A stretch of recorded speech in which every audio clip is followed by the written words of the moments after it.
जय सिया राम, जय श्री हनुमान। आज हनुमान जयंती है। आप सबको हनुमान जयंती पर बहुत बहुत हनुमान जयंती की हार्दिक शुभकामनाएं। संकट मोचन आपके सभी संकट दूर करें। मैं नरेंद्र और माँ भक्ति स्टोरी ब्लॉग में आपका एक बार से फिर स्वागत अभिनंदन करता हूं और आशा करता हूं आप सब कुशल मंगल होंगे।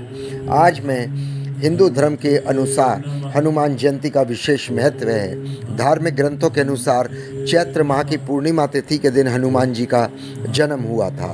धार्मिक मान्यताओं के अनुसार जिस व्यक्ति पर हनुमान जी की कृपा होती है उसके जीवन के सभी कष्ट दूर हो जाते हैं।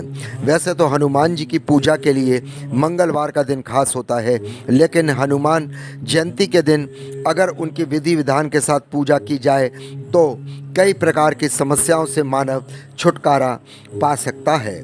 हर साल चैत्र माह की पूर्णिमा तिथि के दिन हनुमान जयंती मनाई जाती है।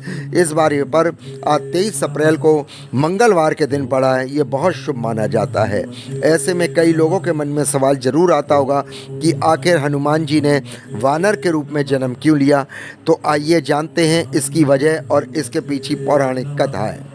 जानने से पहले आपसे अनुरोध करूंगा, प्लीज़ ब्लॉग को अधिक से अधिक लाइक करें, सब्सक्राइब करें, शेयर करें, बेल आइकन को प्रेस करें और कमेंट्स बॉक्स में जय सिया राम जरूर लिखें। पौराणिक कथा मान्यताओं के अनुसार अंजनी अपने पूर्व जन्म में इंद्रराज के महल में एक अप्सरा थी। उनका नाम पुंजिक स्थिला था। वह रूप में आकर्षक और स्वभाव से काफ़ी चंचल थी और अपनी इस चंचलता के कारण उन्होंने एक बार एक ऋषि के साथ अभद्र व्यवहार किया। तब ऋषि ने क्रोधित होकर उन्हें श्राप दिया कि तुम अगले जन्म में वानरी का रूप लोगी। तब श्राप को सुनकर अप्सरा बहुत दुखी हुई और ऋषि से क्षमा मांगने लगी। फिर ऋषि ने उन्हें क्षमा करते हुए कहा कि तुम्हारा वानर रूप परम तेजस्वी होगा और तुम एक यशस्वी पुत्र को जन्म दोगी। तपस्या में लीन ऋषि से श्राप मिलने के पश्चात एक दिन पुंजिक स्थिला से इंद्रदेव ने मनचाहा वर मांगने के लिए कहा। तब पुंजिक स्थिला ने इंद्रदेव को सारी श्राप की घटना सुनाई और उन्होंने कहा, महाराज मुझे इस ऋषि के श्राप से मुक्ति प्रदान दें। इंद्रदेव ने कहा कि मैं तुम्हें एक उपाय बताता हूँ जिससे तुम इस ऋषि के शाप से मुक्त हो जाओगी और तुम्हारा कुछ भी नहीं बिगाड़ सकता कोई। तब इंद्रदेव ने कहा कि तुम धरती पे जाके निवास करना होगा और वहाँ तुम्हें एक राजकुमार से प्रेम होगा जो तुम्हारा पति बनेगा। विवाह के पश्चात तुम शिव के अवतार को जन्म दोगी और तुम्हें इस श्राप से मुक्ति मिल जाएगी। इंद्र के वचन सुनकर पुंजस्थिला अंजनी के रूप में धरती पर निवास करने लगी। उसे वन में एक बार एक युवक दिखा जिसकी ओर वह आकर्षित हुई।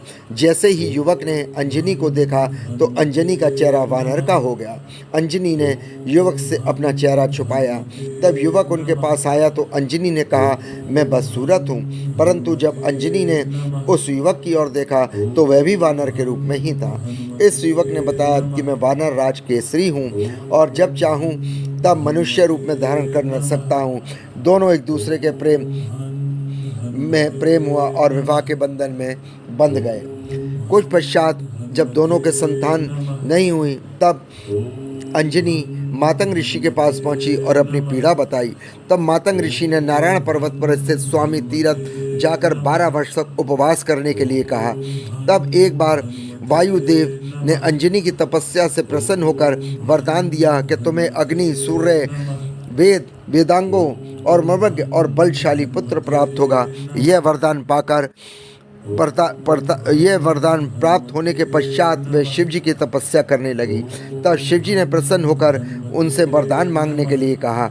तब अंजना ने ऋषि द्वारा मिले श्राप के विषय में बताते हुए कहा कि इस श्राप से मुक्त होने के लिए मुझे शिव के अवतार को जन्म देना है, इसलिए कृपया आप बल रूप में मेरे गर्भ से जन्म लें।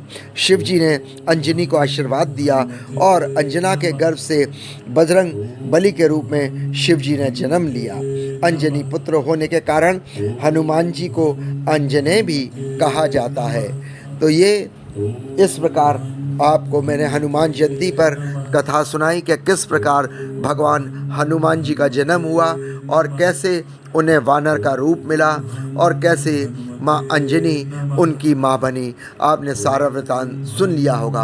आपसे अनुरोध करूँगा इस व्लॉग को अधिक से अधिक लाइक करें, सब्सक्राइब करें, शेयर करें, बेल आइकॉन को प्रेस करें और हनुमान जयंती पर अपनी हाजिरी लगाएं। कमेंट्स बॉक्स में जय श्री राम, जय श्री राम लिख के जो भी ये लिखेगा उसके सारे कष्ट दूर होंगे। भगवान हनुमान उनकी मनोकामना को पूर्ण करेंगे। आपसे अनुरोध करूंगा आज अधिक से अधिक आप हनुमान मंदिर जाएं। जय